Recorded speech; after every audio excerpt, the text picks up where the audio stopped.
A True Western Story. Chapter 1. You. You're walking alone in the crisp spring midnight air after a fun time at the theater just inside of town. The year is 1890, and it's just turned the 19th of March in the state of Oregon. The snow melting rapidly, and most has departed in the lower valley of the town of Silver Spoon. You walk with a happy spring in your step as you near the thinning of saloons, shops, and parlors, coming more to the residential side of town with family homes, stables, and farmsteads. Walking along the lonely road, it seemed awfully quiet. Out of the silver moonlight of a half-waxing moon shines bright in the cloudless sky. A light breeze catches you, and your coat reveals a bit of underskin, where you shiver slightly from the temperature. You're about to head to the turn of your road when you see a passing man walk by. You wave to them, being generous, and they wave back to you with a smile.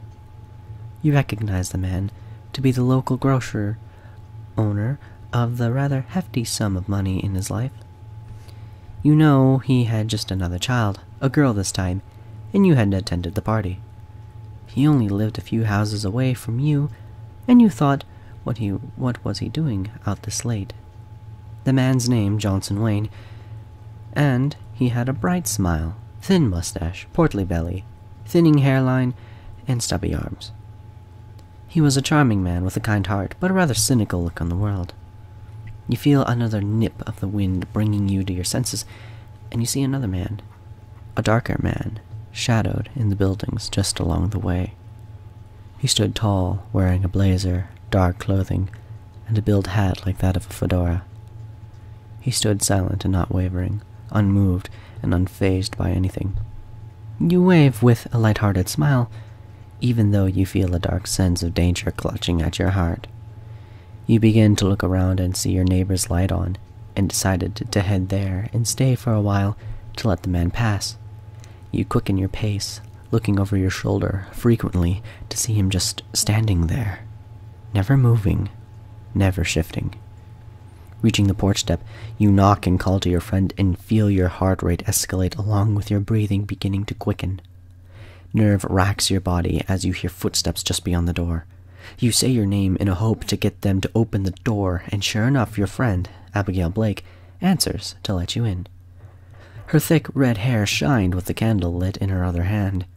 She stood smaller than you and in her white nightgown. Noticing the look of panic upon your features, she ushers you inside and asks, "Something wrong, love? You look rather pale, like you'd seen a ghost." You dismiss her question, assuring her you are all right, but then talk about the man and look out in her nearby window to see if he was still there, and terrifyingly enough, he was. You urge Abigail to go wake her husband, Ernest. She agrees and invites you into the den to sit down and relax while she goes to get her husband. You have a seat and begin to look around the outside towards the window to see something almost equally as terrifying. He moved closer to the house, standing still as a statue with something in his hand, a cane of some sort, or perhaps a walking stick. Either way, you let out a gasp of terror and feel your blood run cold. Abigail returns with her husband in his boxers. Averting your eyes by the sight of the hairy-chested man, you alert them to his presence only to see he had gotten even closer. Ernest holds up his family shotgun, locked and loaded, and reassured you it was going to be all right. Stepping to the window, he opens it and calls, "Hey, buddy, leave my neighbor alone, or I'll drop you where you stand." The man curtly stood still and just held his hands in the air.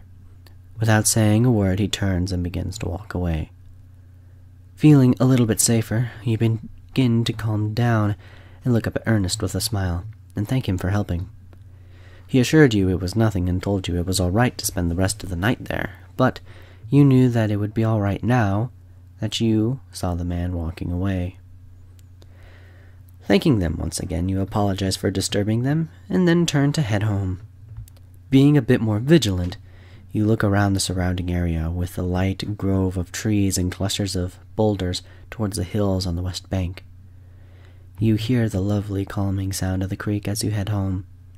Nearly making it there, you could see your mailbox sitting on the dirt drive towards your home.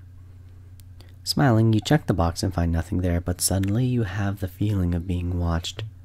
Turning around, you see nothing, but the feeling grows stronger and stronger until you couldn't take it anymore and ran for the door. You pant and huff as you sprint, only to feel something pull your leg out from underneath you. Letting out a scream of terror, you slip and fall on some loose rocks, cutting up your hands as you try to brace your fall. Whimpering and crying, you hear the most horrifying sound. Footsteps right beside you. Looking up, you see the same silhouette from before and let out another scream. Crying, calling out for anyone to help you until you feel the man's walking stick press against your throat with a sharp tip at the end aimed right at your neck. You can feel your pulse and sweat run against the tip of the blade, and you shut up, fearful of moving too much that the sharp end would kill you. Looking up, the shadows cascaded that blocked the man's features from your view, and you begin to plead and beg for your life as you cry. The man pulled the tip away from your neck and trailed down your chest, where he held the dragon head of the cane, to where you could see the sparkling ruby eyes shine in the moonlight. You stare into them for a moment before your eyes go blind from the light and searing hot pain of fire spewing from the mouth of the cane. You cry out, but then feel smoke fill your lungs and you begin to suffocate. Burning, you clutch your face and roll away from the fire, feeling the searing pain cover you, and lose all your senses. Coughing, wheezing, whimpering, and bleeding, you fall as you vainly try to stand. Crumpling upon yourself, you only ask the question, why? Why was this happening to you? Feeling a hand on your shoulder, the man rolls you onto your back and puts the blade into your throat, just in the center, so only your trachea and spine was hit. Feeling yourself fill with blood in your throat, you begin to cough softly as the man stands above you. You feel life slipping from you as you reach a single bloody hand up and hold on to the cane to desperately try and pull it from your body. It remains there until you feel your hand slowly slip down its smooth, black, slender frame. The last thing you feel before you die is the blade being pulled from your neck, and then you are free. The man who murdered you stands above your lifeless corpse, with no regret.